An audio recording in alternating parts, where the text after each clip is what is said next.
Hola, ¿qué tal? Muy buenos días, muy buenas tardes, muy buenas noches, dependiendo del momento en que esté viendo esta grabación de cátedra. En lo que viene a ser actividades pasadas, hemos dejado de ver las películas de Macario y de México de mis recuerdos. Estas dos películas las consideré muy importante para que ustedes las observaran, en virtud de que nos plantean dos Méxicos distintos que se vivieron durante el Porfiriato. Bruno Traven, o B. Traven, como se le conoce, era un escritor al parecer de origen alemán o estadounidense, todavía esa parte no ha quedado muy clara, pero que es autor de muchísimas obras en las cuales, curiosamente, el centro de toda la historia viene a ser la cultura y la ideología mexicana. Es aquí en donde es muy importante ver la historia de Macario. La película que ustedes ven se aleja un tanto cuanto de lo que viene a ser la historia original de Traven, pero son detalles mínimos, muy cercanos ya nada más al final de la película. Pero en todo esto exponen mucho el pensamiento del mexicano y sobre todo del campesinado mexicano, la situación de pobreza, la situación de hambre que se vive, de tal manera que Macario, tras estar comiendo simplemente todo el tiempo lo mismo y casi tener y pasar hambre, alimentando a sus hijos, los cuales son un número consistente, indudablemente, pero tiene solamente una ambición en la vida y viene a ser comer un guajolote solamente. En la historia nos colocan que su esposa roba el guajolote y se lo prepara. En la historia verdadera, ella había ahorrado toda la vida y lo compra. Esta película en lo particular, y sobre todo la película, es necesario que nos enfoquemos, porque si bien la historia de Traven se enfoca en lo que viene a ser gran parte del siglo XIX, y sobre todo de la situación del campesinado en el siglo XIX y sobre todo poco después del México independiente, aunque entre historia y película no nos lo dejan muy claro como etapa histórica. Tenemos que ver que estas situaciones de pobreza extrema eran muy cotidianas en ese México. Lamentablemente tampoco es que haya cambiado mucho hoy en día. La situación de pobreza y la situación en la que viven muchas familias en México y sobre todo en lo que vienen a ser municipios y localidades sumamente alejadas, pues no son las más deseables. Sabemos que hay personas que tienen que buscar sobrevivir con menos del salario mínimo, lo cual ya vienen a ser circunstancias pues realmente apremiantes. Pero en este sentido, sobre todo, la película es una película que se desarrolla ya, como pueden verlo del blanco y negro, en el México ya postrevolucionario. Entonces, la visión que se tiene va a servirnos también como trampolín y como excusa en muchas ocasiones para lo que viene a ser la legitimidad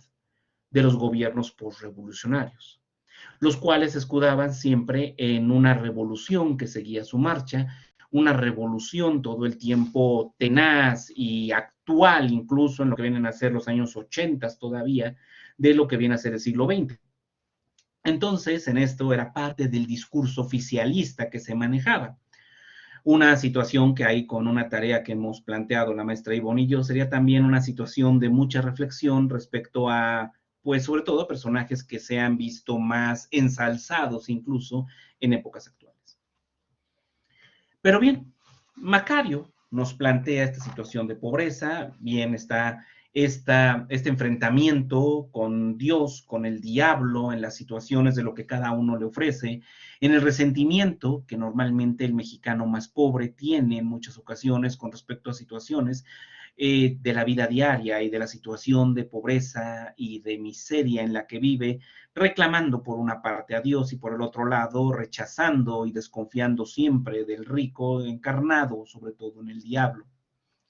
En esta parte, el único personaje que logra acercarse a él y que logra junto con él comer el pavo o el guajolote, viene a ser justamente la muerte, que está vestida como otro campesino, al igual que él, y que hace la referencia a este hambre que vive, una situación que realmente es conocida para Macario. Es aquí donde se nos plantea esta diferencia. El pobre mexicano va a confiar preponderantemente en lo que viene a ser otros de su igual condición, antes de confiar en pues en el rico prácticamente, al cual ven como una encarnación de maldad, y por el otro lado, en lo que viene a ser una situación a veces incluso religiosa en la cual hay una cierta inconformidad por una realidad triste que vive. Podría derivarse una idea como esta, que va a ser también un planteamiento propio de lo que se vivió durante el porfiriato, situaciones de mucha pobreza, de mucho abuso, de mucho dolor, en el cual incluso dentro de las haciendas se sabe que se practicaban torturas en contra de los campesinos y había muchos abusos de los hacendados en contra de los mismos. Este tipo de situaciones son algunas de las que se deben considerar dentro de la visión de esta película a veces de Macario. Ahora bien, por el otro lado tenemos una visión un poco más romántica de lo que viene a ser el porfiriato, encarnado justamente por los hermanos Soler y Joaquín Pardavé, con esta película que se llama México de mis recuerdos. En esta, sobre todo, vemos que ese México, el México de la clase media alta y alta de la sociedad mexicana de finales del siglo XIX, de principios del siglo XX, pues venía a ser una sociedad que estaba encaminada hacia las artes y en el cual, sobre todo, la búsqueda de una estabilidad y de una visión justamente de Porfirio Díaz como un benefactor justamente del pueblo, pues está ahí todavía muy latente. Cabe señalar que la película de Macario, curiosamente, es más tardía dentro del siglo XX a lo que viene a ser la película de México, mis recuerdos, que era justamente más pegada hacia lo que viene a ser el momento postrevolucionario. Entonces, todavía en México existían muchas personas que extrañaban justamente la forma de gobierno establecida por lo que es el presidente Porfirio Díaz.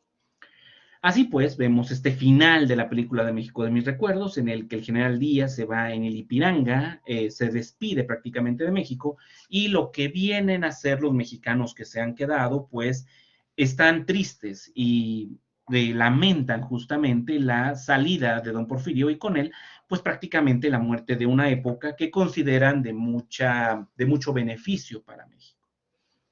Así pues, en este sentido, tenemos nosotros los dos elementos, prácticamente las dos situaciones que van a ser, pues, diametralmente opuestas. Un campesinado, el cual ve en el rico, en el hacendado, justamente esta encarnación de maldad propia mucho del porfiriato, como les mencionaba,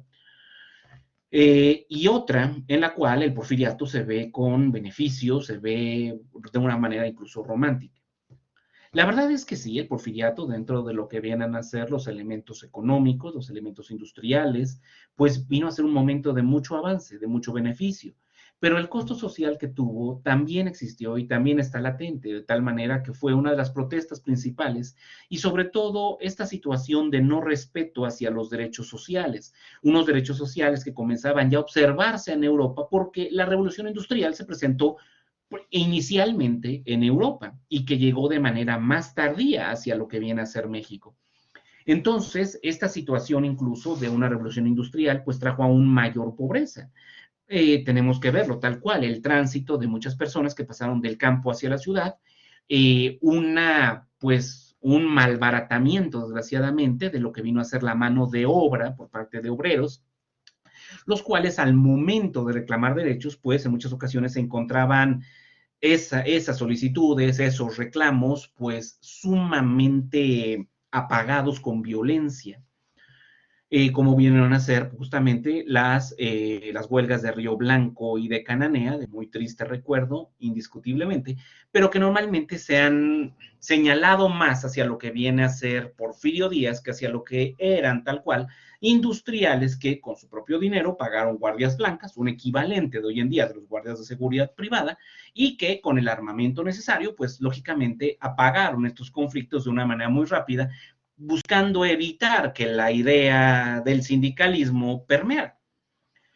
Toda esta parte del sindicalismo incluso lo vamos a tener que ver más adelante del siglo XX, cuando nosotros veamos ya tal cual cómo se ha desarrollado el mismo, cómo llegó a un sindicalismo anarquista desarrollado o derivado de los pensamientos de los hermanos Flores Magón, y en este sentido, en la influencia que van a tener posteriormente en el desarrollo del Partido Revolucionario Institucional. Pero bueno, eso lo veremos más adelante. Muchas gracias por su atención y nos vemos en la siguiente clase.